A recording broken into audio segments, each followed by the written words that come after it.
Again, friends, we come to you with another message on the restoration of the earth from that flooded state, as in Genesis 1:2, to a second habitable state in the days of Adam. We have seen before now that these 6 days of Genesis 1 are literal 24-hour days. And now we want to mention briefly the work of these 6 days. The work of day 1 was simply that of the restoration of light.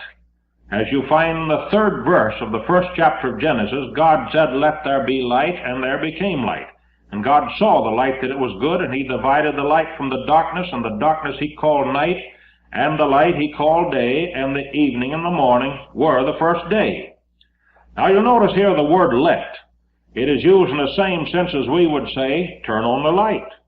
Both light and darkness were in existence and were created originally with the heavens and the earth.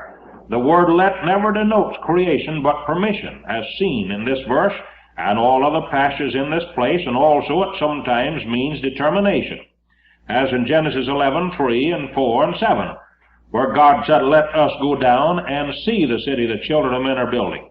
This further indicates that Genesis 1:2 is an act of judgment, and that here God is permitting judgment to cease, and the sun, moon, and stars to shine again on the darkened planet, as before the lights from the heavens were withheld, as pictured in Jeremiah 4:23-26.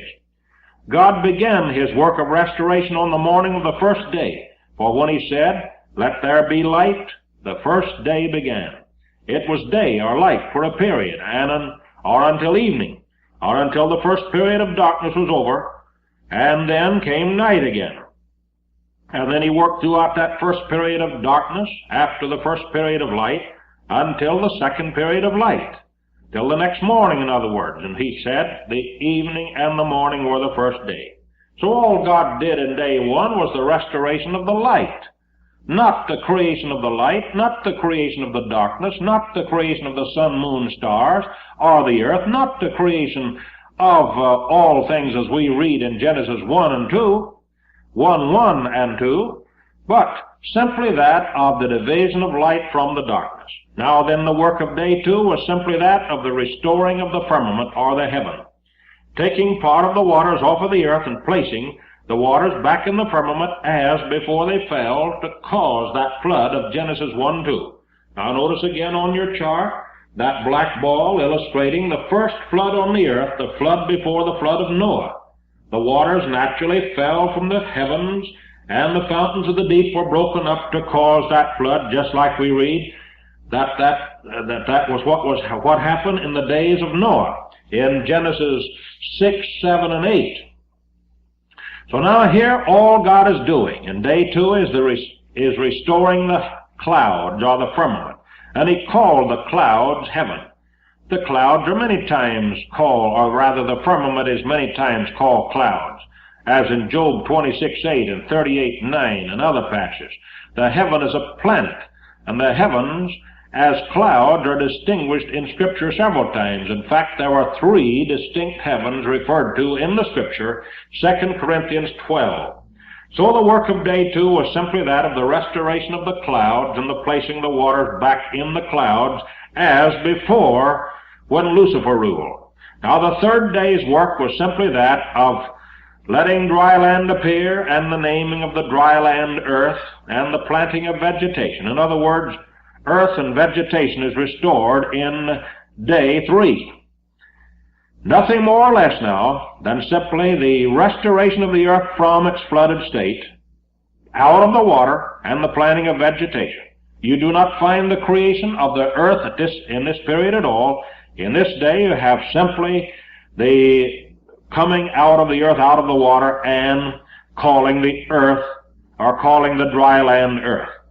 So if he calls the dry land earth here, we could read in Genesis 1:1 the passage this way: "In the beginning God created the heavens and dry land." But in verse 2 of Genesis, you'll notice that the dry land is wet land. In other words, it's covered with a flood. So now listen briefly. The work of day 3 is simply that of the restoration of the earth from that chaotic, from that watery, flooded state to a dry state again, and the planting of vegetation. You do not find the original creation of the earth in this day at all. For verse 2 pictures the earth in existence, but underwater. Verse 1 pictures the earth in existence as originally created. Now then, the work of day 4 was simply that of solar regulation. Nothing more or less.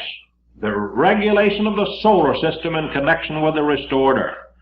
For the sun, moon, stars could not be commanded to govern times and seasons and days and nights and to be for light on the earth until the dry land appeared, as in day 3. So in day 4 you do not have the original creation of the sun, moon, and stars. You have simply the regulation of them in connection with the restored earth. When were they originally created? In the beginning, when God created the heavens and the earth, according to Genesis 1:1. They had shone on the earth all through Lucifer's kingdom and all through the pre-Adamite period, and they had been withheld from shining on the earth during the cursed period of Genesis 1:2. For Jeremiah said the heavens had no light. Jeremiah 4:23-26. Thus what God is doing now is restoring the earth to a second habitable state and regulating the solar system in connection with the restored dry land. The work of day 5 was simply that of the restoration of fish and fowls. That's all, nothing more or less. You have new land, new fish, and new fowls to take the place of the fish and fowls that had lived on the earth and in the waters in the pre-Adamite world. God first fixed the realms where fish and fowls were to live, and then he created or made them to reproduce their own kind according to certain laws. The bodies of all fish and fowls, of course, were formed out of the dust of the ground, like all other animals, as stated in Genesis 2:19. And then they were to bring forth their own kind. Things of the animal and plant worlds multiply abundantly. Under the present curse, a watermelon seed produces a product 200,000 times its own weight, and each melon produces hundreds of seeds, each able of producing such a product. Each grain reproduces many of its own kind. Each tree that bears fruit reproduces hundreds of seed-bearing fruit. Each capable of producing a tree with hundreds and thousands of seed-bearing fruits. Loggerhead turtles lay 1,000 eggs at a time, and codfish produce at least 10 million eggs annually, each one of them. Other organisms multiply abundantly, each after his own kind. And so when God said, let them bring forth abundantly and swarm in the waters, and let the fowls fly in the open firmament of heaven, he simply now is restoring new life in the sea and life in the immediate heavens above us. The work of day 6 was that of the creation of land animals and man, to take the place of the land animals and man that lived on the earth before the days of Adam. Now we've already seen from many scriptures that Lucifer ruled the pre-Adamite world and through pride fell and invaded heaven. Now what God is doing is restoring new land animals, animals to live on the dry land, and restoring a new Lord of creation to take the place of Lucifer himself. The word let us, as pictured in Genesis 1:26-28, let us, is the divine purpose stated, but the divine act is not described until the second chapter, verses 5-25. In other words, Genesis 1 states what God did do, and some things as to how he did create new things, while Genesis 2 goes more into detail, telling how he did some of the work of days 1-6. In other words, don't think that there are two creations, one in Genesis 1 and one in Genesis 2. Think of these two chapters as describing the creative and the formative works of God in these 6 days. Genesis 2 goes more into detail, showing how God brought into existence some of the things which he made in days 1-6 as pictured in Genesis 1.